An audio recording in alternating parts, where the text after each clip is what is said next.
Em meio ao caos de uma nação que se recusava a ouvir a voz de Deus, surge uma figura solitária, marcada pela dor e pela perseverança. Jeremias, o profeta que chorou por seu povo. A história dele não é apenas um relato antigo. É um eco poderoso que atravessa os séculos, falando sobre fé, rejeição e a fidelidade inabalável de Deus. Imagine ser chamado para uma missão impossível. Jeremias era apenas um jovem quando ouviu a voz de Deus. A tarefa: alertar o reino de Judá, seu próprio povo, sobre a destruição iminente, se não abandonassem a idolatria e a injustiça. Deus lhe disse: antes de formá-lo no ventre, eu o escolhi. Antes de você nascer, eu o separei e o designei profeta às nações. A resposta de Jeremias foi de hesitação. Soberano Senhor, eu não sei falar, pois ainda sou muito jovem. Mas Deus o tranquilizou, prometendo estar com ele e colocar suas palavras em sua boca. E assim começou a jornada de Jeremias, um ministério que duraria mais de 40 anos, atravessando o reinado de 5 reis diferentes. Ele caminhava pelas ruas de Jerusalém, nos portões da cidade, e até mesmo no pátio do templo, proclamando uma mensagem urgente e impopular. Ele usava palavras, mas também atos simbólicos. Certa vez, ele quebrou um vaso de barro diante dos líderes, para ilustrar como Deus quebraria a nação. Em outra, ele usou um jugo de madeira em seu pescoço, simbolizando a servidão que viria sob o domínio da Babilônia. A mensagem era sempre a mesma: arrependam-se, voltem para o Senhor com todo o coração. Abandonem seus ídolos inúteis e a corrupção que consome a terra. Se não o fizerem, a cidade santa de Jerusalém cairá, o templo será destruído e vocês serão levados cativos para uma terra estrangeira.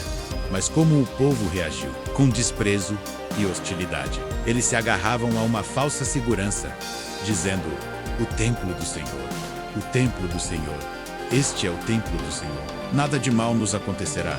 Eles acreditavam que a presença física do templo em Jerusalém era uma garantia de proteção divina. Independentemente de como viviam, reis, sacerdotes e falsos profetas se uniram contra Jeremias. Os profetas da corte prometiam paz e prosperidade, dizendo exatamente o que o povo e os líderes queriam ouvir. Eles acusavam Jeremias de ser um traidor, um pessimista que desejava o mal para sua própria nação. Ele era ridicularizado publicamente, e suas palavras eram motivo de zombaria constante. Onde está a palavra do Senhor?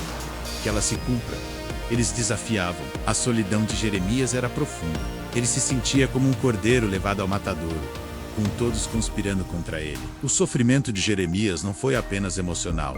Foi terrivelmente físico. Por sua fidelidade a Deus, ele foi açoitado e colocado no tronco, um instrumento de tortura pública que o deixava em uma posição dolorosa e humilhante. Em outro momento, após ditar suas profecias a seu escriba, Baruque, o rolo, foi lido para o rei Joaquim.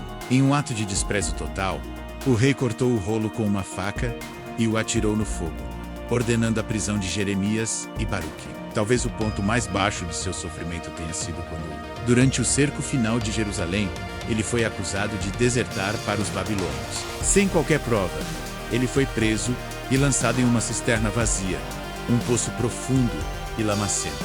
Ali, na escuridão, afundando na lama, ele foi deixado para morrer de fome. Foi somente pela intervenção de um oficial etíope da corte, Ebed-Meleque, que Jeremias foi resgatado da morte certa. Mesmo depois de tudo isso, sua mensagem não mudou. Ele permaneceu firme, proclamando a verdade que Deus lhe havia confiado, mesmo que isso lhe custasse tudo.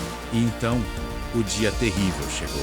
Tudo o que Jeremias havia profetizado por décadas se tornou uma realidade brutal. Em 586 a.C., os poderosos exércitos da Babilônia, liderados por Nabucodonosor, romperam as muralhas de Jerusalém após um longo e terrível cerco. A cidade foi saqueada e incendiada. O magnífico Templo de Salomão, o centro da vida religiosa de Israel por séculos, foi reduzido a cinzas e ruínas. As muralhas que protegiam a cidade foram derrubadas, e a maioria da população, incluindo os nobres, artesãos e líderes, foi levada cativa para a Babilônia. Jeremias testemunhou tudo. Ele viu a fome, a destruição, a morte e o desespero. Ele viu a cidade que amava se tornar um monte de escombros, e o povo que ele tentou avisar ser arrastado em correntes. Seu coração estava partido. As lágrimas que ele derramou deram-lhe o nome de o profeta chorão. Mas ele não chorava por causa de seu próprio sofrimento. e sim pela dor de seu povo e pela ruína de sua nação. Uma tragédia que poderia ter sido evitada. Sua dor é imortalizada no livro de Lamentações, um poema fúnebre para a cidade caída de Jerusalém. Após a queda de Jerusalém, Jeremias teve a opção de ir para a Babilônia e receber um tratamento favorável, mas ele escolheu ficar com o remanescente pobre, que foi deixado para trás na terra devastada. No entanto, mesmo esse pequeno grupo se recusou a ouvir seus conselhos e, contra a vontade de Deus, fugiu para o Egito, forçando Jeremias a ir com eles. Lá, ele continuou a profetizar até o fim de seus dias. A história de Jeremias é um lembrete profundo e, por vezes, doloroso. Nos ensina que a fidelidade a Deus nem sempre resulta em popularidade ou sucesso aos olhos do mundo. Muitas vezes, pode levar à solidão, rejeição e sofrimento. Mostra-nos que a verdade pode ser desconfortável e difícil de ouvir, mas ignorá-la não anula suas consequências. Mas, acima de tudo, a vida de Jeremias ecoa uma verdade fundamental. A palavra de Deus é infalível. Cada aviso, cada promessa, cada profecia se cumpriu exatamente como foi dito. Em meio à dor e à destruição, a história de Jeremias não termina em desespero. Ela aponta para a soberania de Deus, que mesmo em juízo, preserva um remanescente e promete restauração. A história de Jeremias nos desafia a perguntar: estamos dispostos a ouvir a voz de Deus, mesmo quando ela nos desafia? E estamos dispostos a permanecer fiéis, mesmo quando ninguém mais está ouvindo? Porque no final, a verdade permanece. E Deus sempre, sempre cumpre sua palavra. Obrigado por assistir. Se esta história tocou você, deixe seu like, compartilhe e se inscreva no canal para mais mensagens como esta. Até a próxima.